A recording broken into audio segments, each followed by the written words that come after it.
Apologise, we're going to change that plan. We're going to go Good straight evening, my to name's Mark Rowley. Mark Rowley from I'm the the National Head of Police. Counter-Terrorism Policing, and I'm also Acting Deputy Commissioner. I want to make a statement about this afternoon's events, and I'm going to try and cover three main areas: what we know about the incident, the ongoing operation, and what London can expect over the coming days. As you know, we've declared this as a terrorist incident, and the Counter-Terrorism Command are carrying out a full-scale investigation into the events today.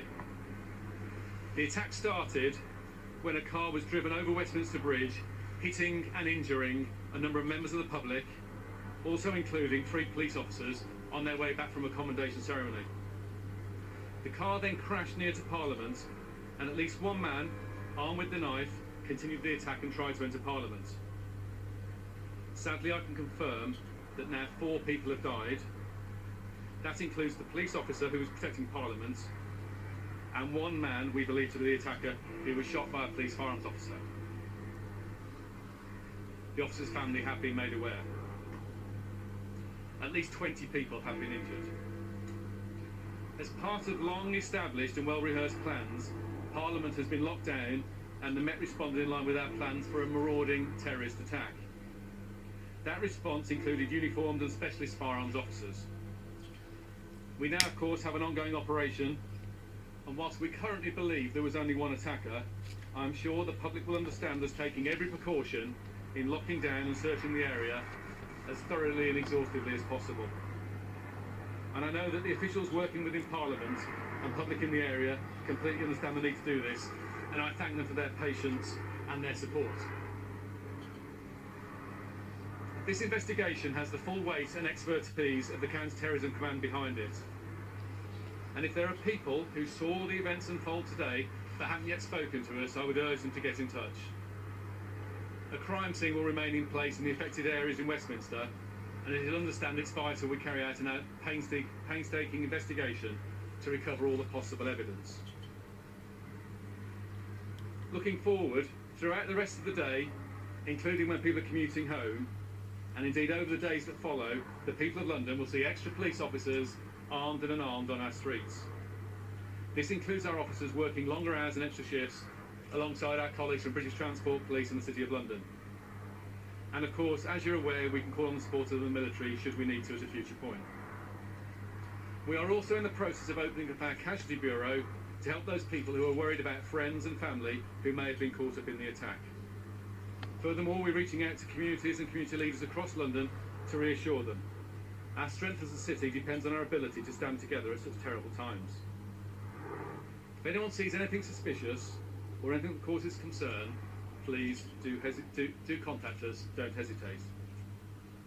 My thoughts are with all those who have been affected by today's attack, and as a service, we've lost one of our own as he acted to protect the public and his colleagues. This is a day we planned for, but we hope would never happen. Sadly, it's now a reality. We will continue to do all we can to protect the people of London. I'll take a couple of questions.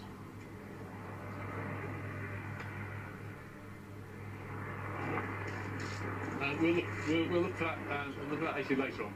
Sir, have any other arrests been made in relation to this incident? There's a massive operation ongoing. I'm not going to discuss the operational sensitivities of that for reasons I'm sure you'll understand. The officer that was attacked, was he one of the armed officers that protect Parliament? One of the armed officers protecting Parliament, yes.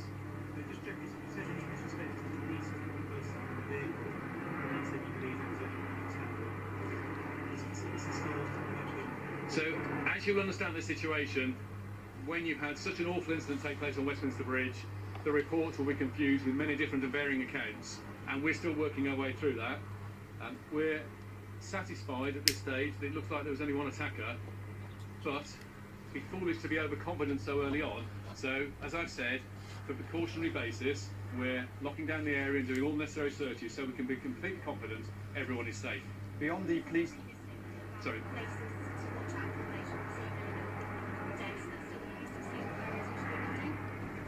So, what we're saying to the public is, please be vigilant. No reason to be alarmed, but vigilant on your way home. Call us if you've got any concerns, and you will see more police officers armed and unarmed out on the streets of London. Sorry. As well as the police officer and the suspected assailant who have died, the other 2 people who died, did they die on Westminster Bridge or did they die in the Parliament area? That's my understanding at the moment. That's my understanding with these incidents. Casualty numbers and details can be a bit confused, but I believe they died on the bridge. One more question, gentleman behind. What's the attack number? So clearly our investigation is now going forward, and I'm not going to give you any details on that for obvious reasons. Can you tell us more about the officer who died? We've got an awful situation. Officer's been killed. People sat down with his family. It'd be wrong for me to give details now. Thank you all very much.